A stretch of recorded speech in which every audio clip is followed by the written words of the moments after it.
pjnet.tv. It is 9 o'clock on Tuesday night, the 26th of January. That's on the East Coast. At other places, it's a different time. And we're ready to go. We have a bumper running. We have a recording turned on. We are streaming in sync to multiple destinations. Chat room is standing by. Our guest is standing by. Well, we just lost our guest, but we will nonetheless count down to Studio 13.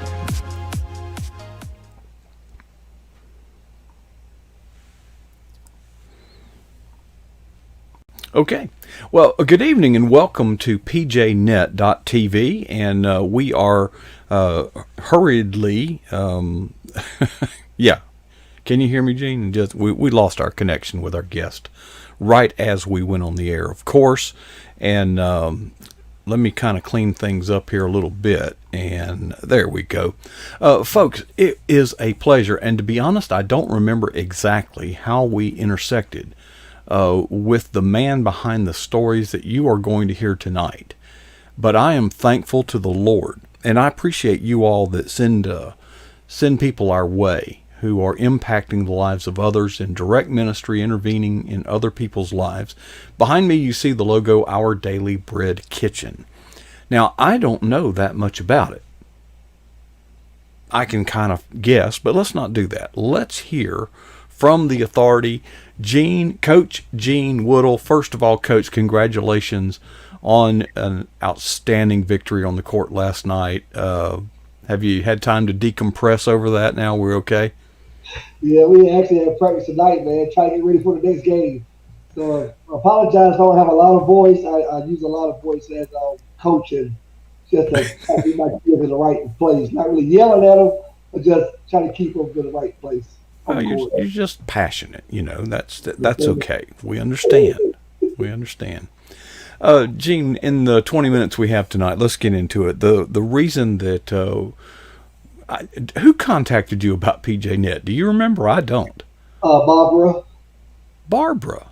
Yeah. That's our associate producer, folks. She is a workhorse and a steward, a faithful, oh boy, a lot of, thank you. Oh, by the way, if you're watching this on social media and it's live, it's like 9 o'clock on Tuesday, January the 26th. Hey, we're glad you stopped scrolling and are watching. If you want to, though, there's a lot of people over at the pjnet.tv chat room. If you go over there, you can watch the same program. It's playing there. But there are a lot of friends who want to meet you over there, and you'll enjoy the fellowship there.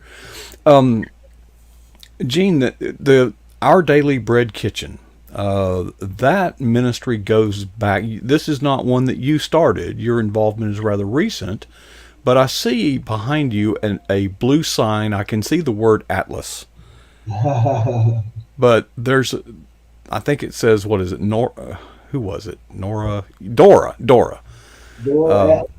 Yes, sir. The work of Our Daily Bread Kitchen that I want you to tell us about it, but before you do, tell us about the founder. Oh man, Dora was great. She just passed away back in October 2019 at 98 years old. So she lived a long time, but she had a vision back 31 plus years ago that she wanted to feed the hungry, and on the east side. So she started serving food out of her basement initially, and she purchased the building, which is across the street from this building. And the city was charging her $1 a month, including utilities. So they were on board with it. I mean, she had so much favor. And they built the building we are now, and they walked into it debt free. So thank God I don't have a mortgage here. I have to pay another bill. I do. So she was a warrior. She did it for a long time, and she had retired probably about 12, 13 years ago. And Bishop Michael Trogan took over for about 9 plus years. And he ran it pretty well. And he tried to pass the torch on to me. When it came to me first, I was like, oh, I don't know if I can do it or not. I prayed about it for about a month. Then I finally, accepted it. And God has been truly, truly blessed ever since. I mean, I can't ask for any more. God's favor, tremendous blessing after blessing. Well, I can only assume that you were were called upon because you had some connection there to begin with. So did you work there as a volunteer, or did you? How did they just pull your name out of the hat? It's probably because the work that I do in the community. I'm a hard worker, passionate about what I do. I love the community. I love Asheboro. So I'm a people person, and people felt like I was the right choice. So it wasn't that you were a volunteer and sort of quote worked your way up to executive director, but it wasn't random either, because I was doing a little bit of recon on you, and you're not. This is, listen, coach. That's a full time job, being a coach. Really, that I don't think people fully understand and appreciate Right. the dedication and the extra hours that takes. So I don't think you have a lot of spare time on your hands. Yet at the same time, you are involved in Village of Barnabas. What in the world is that? Well, that's a youth mentor organization that me and a couple of guys started back in 2017 after two guys that we know got killed on New Year's Day. So Pete Marley's one of the co-founders. He decided to put on Facebook that the young kids need mentors. So we ended up starting a youth group. Got together at a restaurant, see what would come on board, and we took off from there. You know, we try to teach life skills to these kids and hope the best that they succeed in life. We try to find out what the name how we come up with name they want to use, and we said it takes a village to raise a kid, and Barnabas was a Paul in the Bible, son of encouragement. So we just want to encourage these kids to stay on the right path, do the right things.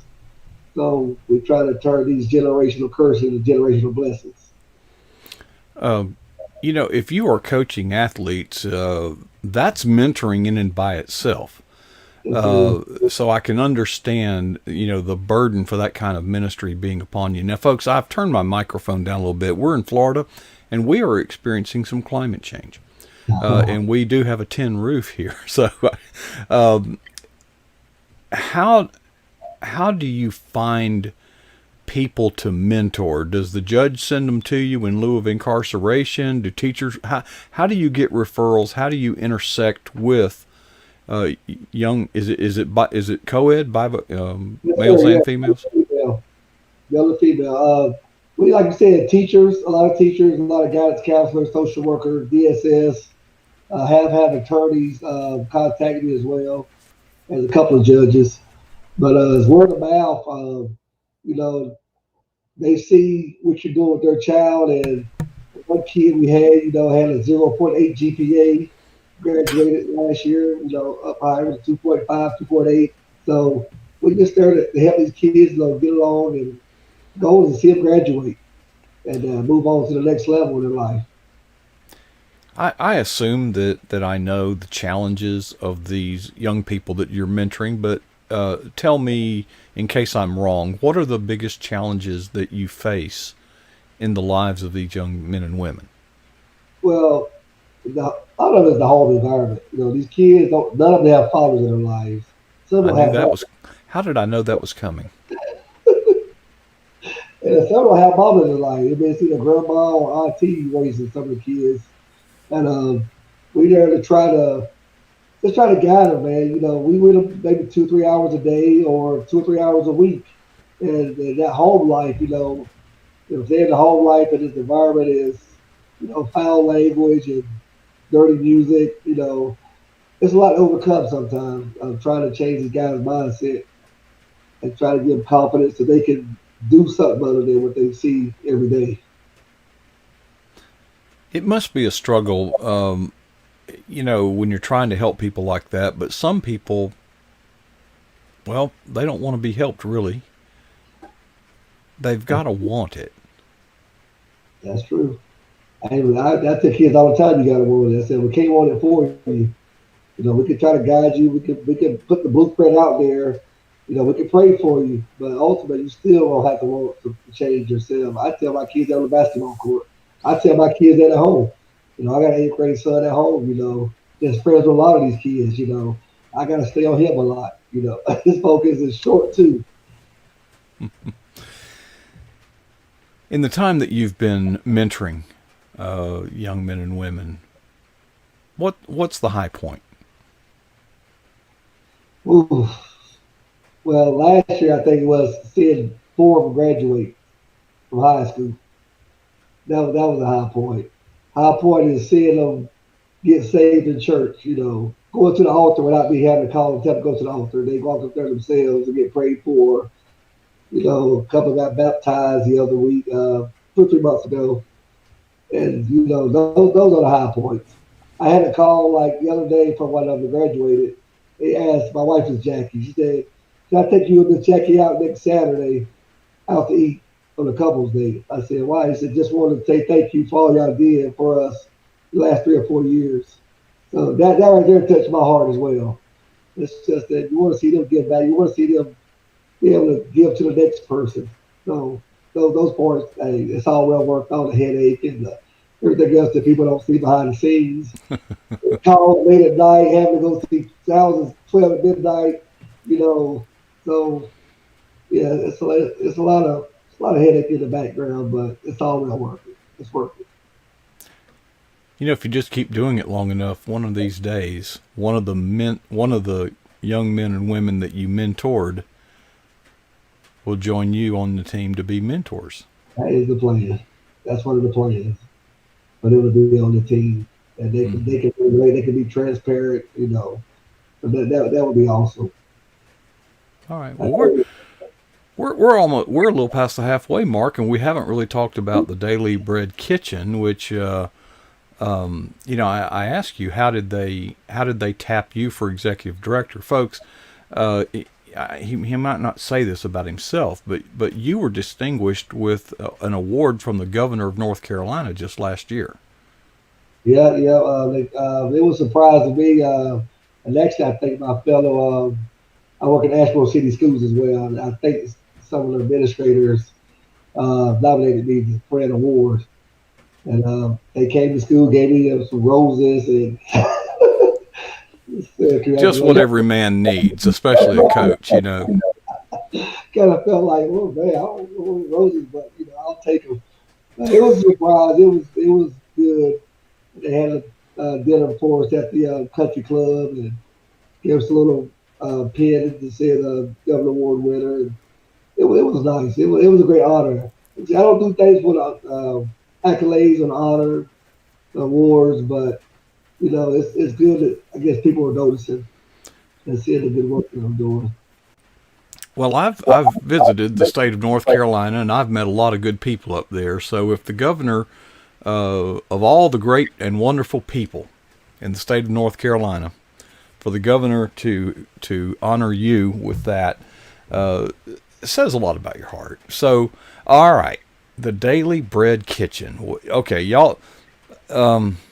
Obviously, you serve meals, but break it down. How tell us what a day's like there, and what tell us. Yeah, especially during this COVID season, it's really been picking up, and we're serving anywhere from 175 to 215 meals a day on a daily basis, and we only serve for an hour. So it's not like we're here all day serving meals. It's just an hour, and sometimes the line is down the sidewalk, up the street. But we open the door. We open the doors at 11:30. Actually, we don't. They don't come inside anymore. It's just carry out. But the cooks want to get around 9 o'clock, 9:30, and start preparing the meals.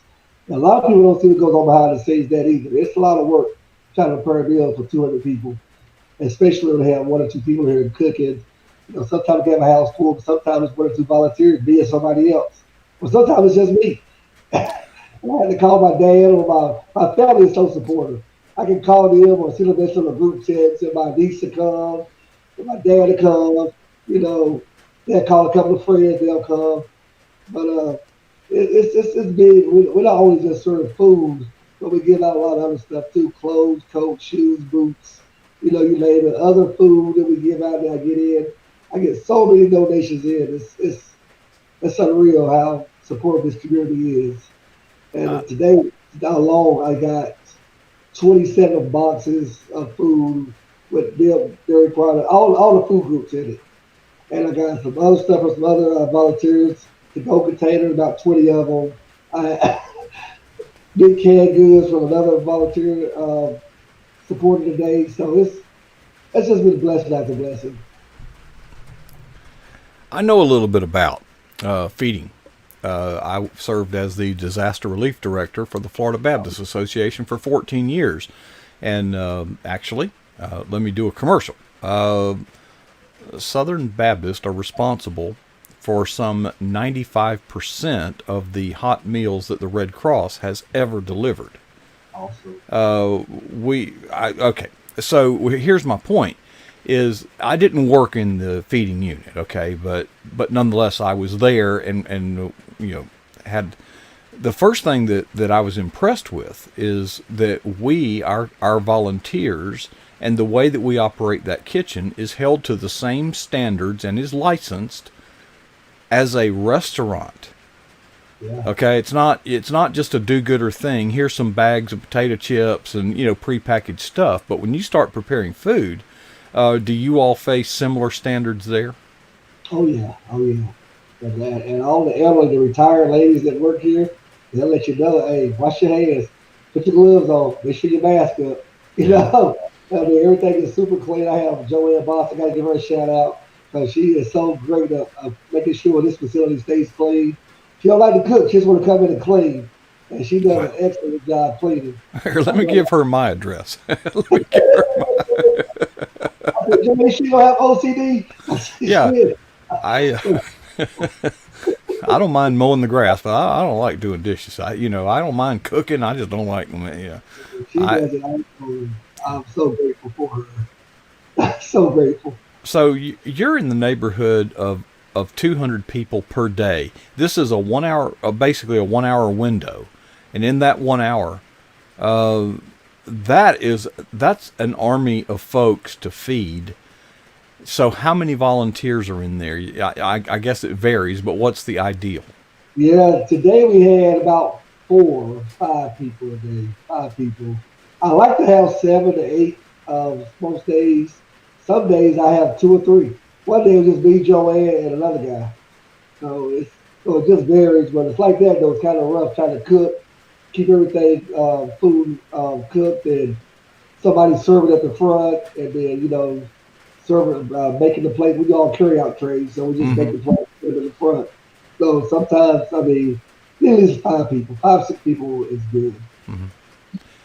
But We did the carry out little clamshell, yes, yes, styrofoam things, and one of the criticisms that we would get is that people would come there and there would be one or two people, but they would say that there's six more people at home, so we would send home 8 meals with two people. And observers would criticize, saying, "Well, they're just hoarding food. They don't need that. They're going to sell it and buy drugs or something like that." You ever get that kind of talk? yes, yes, yes, yes, all the time. So what do But you tell them when they tell you that? What do you tell them? I'm like, who you getting face for? They try to name off people in the household, which I don't know if it's true or not. But I just give the benefit of the doubt. I said, well, if you lied, it's on you. It's for you or God. You know, I said, I tell them you can't get over. You won't get ahead by lying and try to cheat the system all the time. So I try to make them feel bad, in other words. But some of them are real sincere. I got a family right across the street. He comes to get 12 plates every day because there's so many kids in the house. Hmm. So I get him 12 plates every day. Some of those meals that 200 are for senior adult facilities that I be delivered to. So that's about 30, 40 of them. It goes there on a daily basis. There was doing meals on wheels. Then I want the frozen meals now. So I try to supply with a hot lunch. All right, we've got about a minute left. Do you have any story that you can recall that stands out as a moment that made it all worth it? Well, here it's just that some of the volunteers that's been in rehab and they're in the halfway houses, they want to come in. They come and get volunteer hours, so they see all the love, the peace, the laughter, the joy here. And one guy just went to tears. He said, "Man, I am so happy here, and I'm so happy that I came here." And he's just crying, We kind of made me teary eyed. Joel was here that day. Camille was here that day. So it's like he just want to hug everybody and stuff like that. It's just those and it's just those volunteers, people come and eat and say thank you. I appreciate it. If you would, if I didn't get this meal, I would eat it all today. So it's the things like that is real humbling and gratifying. It's hard to be an old crusty coach, and get touched like that, isn't it? We got a reputation to hold up. Yeah, you're right. You're hard, man. Well, Gene, we're out of time. I just thank God, not for just what you are doing, but what all the things you're involved in, and folks, it's a real pleasure. It's an inspiration to all of us. What you do couldn't be done without volunteers. So, folks, get out and volunteer. Make yourself available. And Gene, I just want to commend you for what you're doing, but say thank you for coming here on pjnet.tv and sharing your story. So keep doing a good job, Coach. Keep winning those ball games too while you're at it. Yes, sir. That's the plan. Y'all go to odbkitchen.org and sign up to volunteer. Okay. I've had it on the screen for a while, Gene. I'm taking care of you, bud. I know you are. All right, Coach. Appreciate you sharing, buddy. You too, man. I appreciate you for having me. All right. Good to have you, bud. pjnet.tv. There you see. There's the side view. I got to suck my gut in. Okay. Folks, it ain't over. It ain't over. It ain't even close to being over. pjnet.tv continues, and we will have Dale Didway at the bottom of the hour talking about special needs. And I got a lot of work to do between now and then, so I'm going to have to take a little break. Now, while we're out, Miss Barbara, our producer, has some videos about the Daily Bread Kitchen and the Village of Barnabas that you'll be able to enjoy. In case I missed anything, it'll bring it more to life, and she'll start those. Before I leave, I'd like to ask you to challenge yourself by asking these two questions of yourself. Here's the first one. What is the boldest thing that you've ever done for Jesus Christ? And the second question, how long ago was that? Folks, we just heard a testimony of not just Gene, but all the volunteers that work with him, making a difference in the lives of others who are less fortunate. It takes courage and boldness to do that. So I hope and pray that none of us will ever be satisfied with our answer to either of those two questions.